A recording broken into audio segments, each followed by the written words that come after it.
We chose to focus on young people aged between 14 years and 18 years 11 months with 3 exemplar conditions: diabetes, chosen for chronic illness, cerebral palsy to represent complex physical disorder, and autism with additional mental health problems for neurodevelopmental disorder. So all required ongoing health services for their complex conditions. For example, young people with cerebral palsy may be seeing a pediatrician, a physiotherapist, require help with managing pain, require review of their eyesight, and so on. And in adult services, there's usually no professional with the coordinating role that a pediatrician has. We recruited 374 young people and had 73% retention for the final visit across the longitudinal analysis, and retention was comparable across the conditions. So here's the design of the study. Each young person was followed for 3 years. A research assistant met with the young person and the parent 4 times and consulted the young person's medical records each time. The next presentation will mention the discrete choice experiment, which will mention the discrete choice experiment carried out at the 3rd visit. And then within the quantitative study was an embedded qualitative study with a purposive sample in order to understand in greater detail young people's actual experience of services at 2 points in time. So we measured quite a lot of different outcomes. On the left you have the generic outcomes, which were collected from all young people. The first 2 outcomes are proximal, as they relate to the young person's interaction with services, including how independent young people are in asking and answering questions.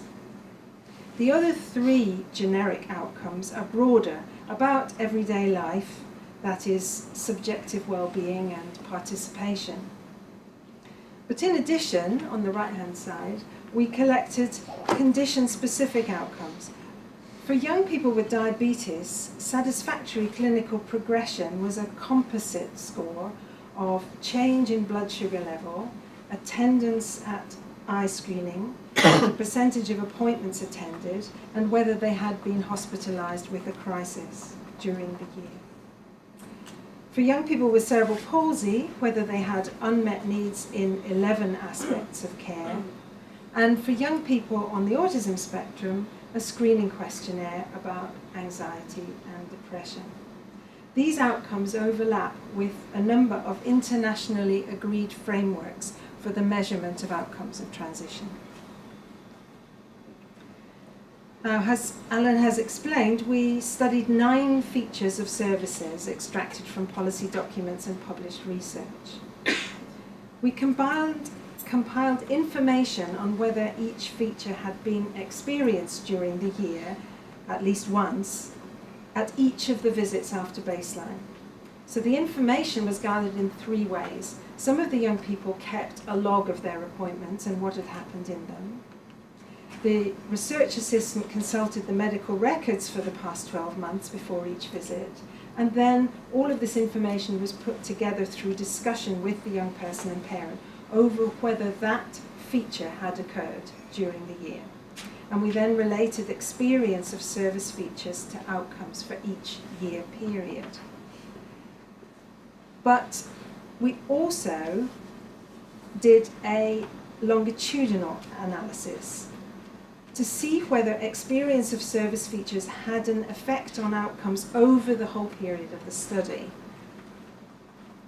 For this, we considered the trajectory of young people's experience. We judged that some features might happen only once and be at an acceptable level, such as meeting a member of the adult team before transfer, or being referred to holistic life skills training. For other features, we set a higher bar, For example, that there was evidence of a key worker in 2 of the preceding years.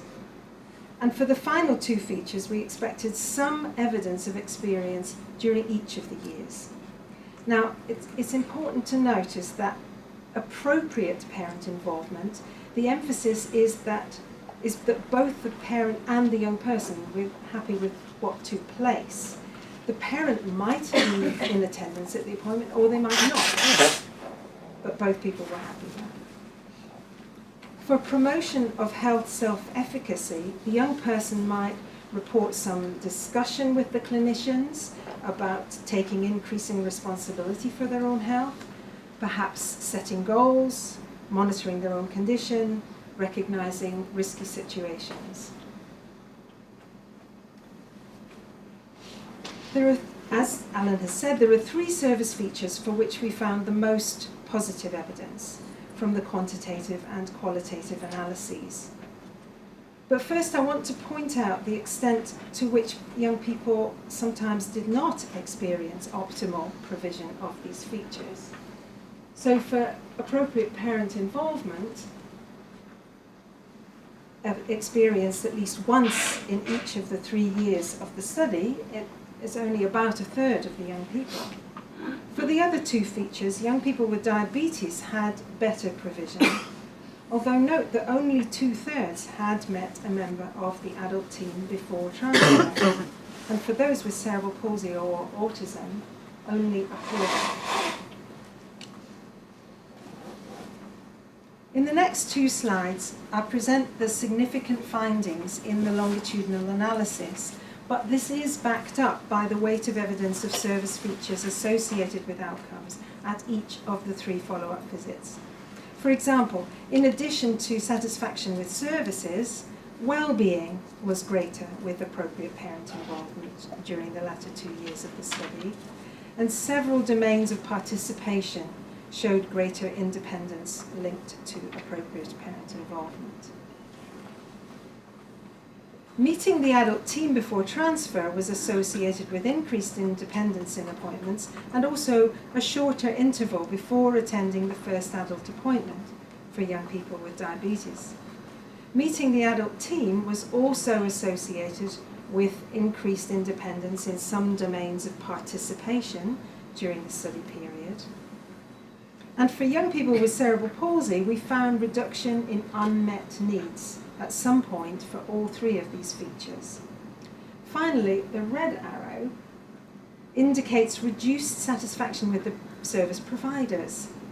But we interpret this as reflecting the lack of familiarity with the adult team after transfer, which would be likely to be reversed as the young person became used to the adult service. So, conclusions and implications. One implication of our observational study findings is that how features are provided is very important. For example, the adult team member who is met by the young person before transfer should be someone who will be part of the young person's adult service, thus beginning that transfer of knowledge and trust. That seems obvious, but it wasn't always the case. Furthermore, we've generally found that GPs were not involved in meeting with the young person before transfer, even though 65%, note that for the young people with diabetes, almost all transferred to a specific adult service. But for 65% of those with autism, they did not transfer to an adult mental health service. Therefore, that transfer and meeting with the GP is highly important.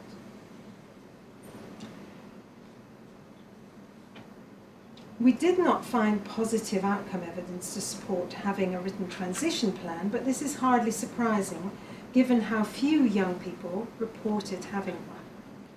This most certainly does not mean that it shouldn't be done. On the contrary, our qualitative evidence shows that young people and parents want clarity over what is going to happen. But it is hard to implement a transition plan, and it must be done in a way that is valued by the young people. And finally, to repeat our specific recommendations, that services should ensure appropriate parent involvement, promotion of health self-efficacy, and meeting the adult team before transfer. And the implementation of these will require careful organisation change and training of staff.